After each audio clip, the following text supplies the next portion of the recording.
Just when you thought your day really sucked. You suck! Here comes something to make it suck even more. It's a Lamont and Tonelli podcast.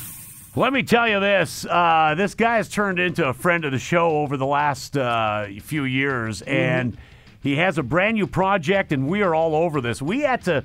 Slash, we found out through like backdoor avenues that you had this new project and you're doing media. And I said, why aren't we part of this? We had to beg to get you on today. Oh, I have no idea anything about that. That would be the brass. Yeah. You got to talk to your brass and say, hey, dudes, let these guys on. Hey, but we eventually get you on. How you doing, man? I'm doing great. How are you? Doing fine.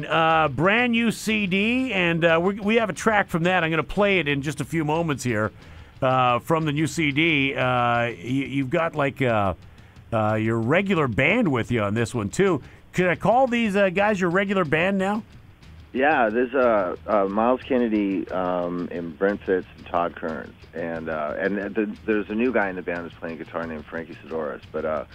The original guys that I recorded the record with are the same guys that I did the tour from the last record.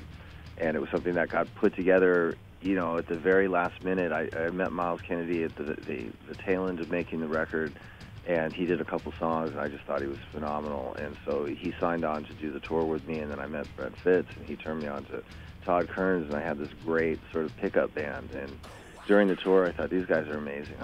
I should do a record with them. Here it is.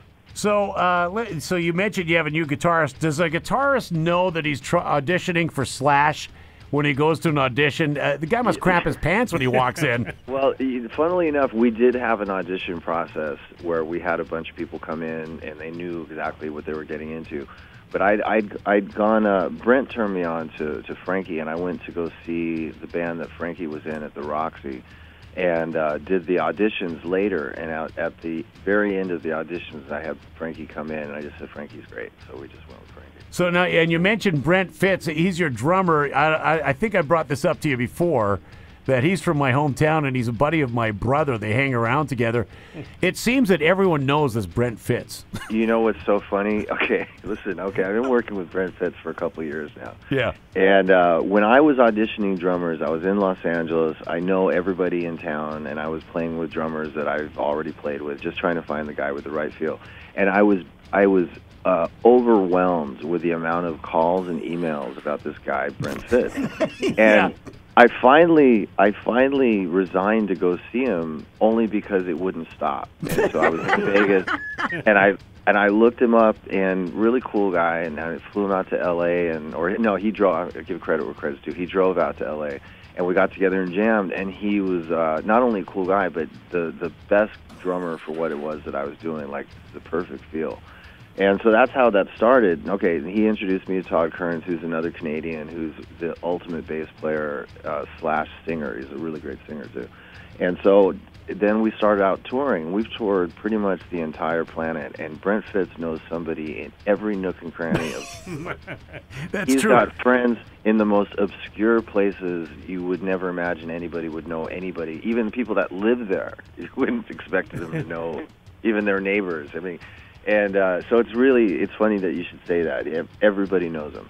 Now, Sully, our super producer, former convenience store clerk, is your biggest fan. And Sully, you were telling me that you ran across some info on Slash here that you were very proud of. Wow. Definitely. Way to go, Sully. Slash, I'm a big fan, as Lamont said. Yes, we've already determined that, Sully. And I was really surprised. I'm a black man. To hear that you're also black, and is your mom from Nigeria? No, my mom's not Nigerian. His mother's not Nigerian. I mean, maybe way back in the family tree. Why would you make the Nigerian connection, Sully? No, you know what? I think I heard something like that at some point where that was written or something. No, my mom's black American. Yeah. Not black Nigerian. Just because you're from Tanzania, don't make everyone from Tanzania. Hey, Slash, I got a question for you. You know what, though? I've been to Tanzania, actually. Oh, have you? You have? What did you think? Is that where Sully's from? Yeah, that's where he's from. All right. What did you think of Tanzania? I was on. Well, it's been a while, but I'd like to go to Africa and do the sort of wildlife things. Right. Really? So Tanzania, when the Ngorongoro crater was still open to the public, Yes. I was in Tanzania for that. So hold it. When you say you're doing the wildlife thing, you're not hunting like Ted Nugent, are you? No. I'm the other guy. The I'm safari the other thing? side of the spectrum. I'm all for preservation and so on. Yeah. Yeah. Hey, Yeah. hey, Slash, let me ask you a question. God comes to you and says, Slash, you can do one more show before I'm going to take you from this earth, but you have to do it either with Axl Rose or Scott Weiland. Who do you choose? I would definitely say Axl. Really? Really? Yeah, and then a couple hours would go by. And it's like, sorry, you had to pull the plug. But yeah, I mean, from a musical, from a purely musical point of view, that would be who I would choose to do it with. And of course, we're talking to Slash here of Guns N' Roses fame, recently inducted into the Rock and Roll Hall of Fame. Baby Huey is the biggest Green Day fan on earth, and he wants me to ask you, why did Green Day induct Guns N' Roses into the Hall of Fame? Because the Rock and Roll Hall of Fame quickly realized they had absolutely no control over the Guns N' Roses situation as far as the ceremony was concerned. So they had to sort of cover their own bases, because if Guns didn't show up or whatever, the ceremony obviously was still going to go on. The induction was still going to happen. Yeah. So they enlisted Green Day. And I think at one point, I hung out with those guys later that night after the ceremony. A bunch of really cool guys. I didn't really know any of them except for I met them here and there, but I'd never really hung out with them before. Yeah. And at one point, Green Day was actually going to play in place of Guns N' Roses. So they were Really? gonna try. Yeah. And then Billy Joe told me, he goes, "Yeah, we tried to play a couple of those songs." I said, "No, we can't do it because that stuff's too complicated." But anyway. Hey, I'm going to play a track from your brand new CD. It's called You're a Lie. Hey, Slash, it's always a treat talking to you, man. Yeah, it's good talking to you, too. And we'll be up there at some point not too long from now, so I'm sure I'll talk I to you look again. forward to seeing you and Fitz backstage. All right, cool. Okay, bye. Yeah, the CD is called Apocalyptic Love. Another fine product from Uranus.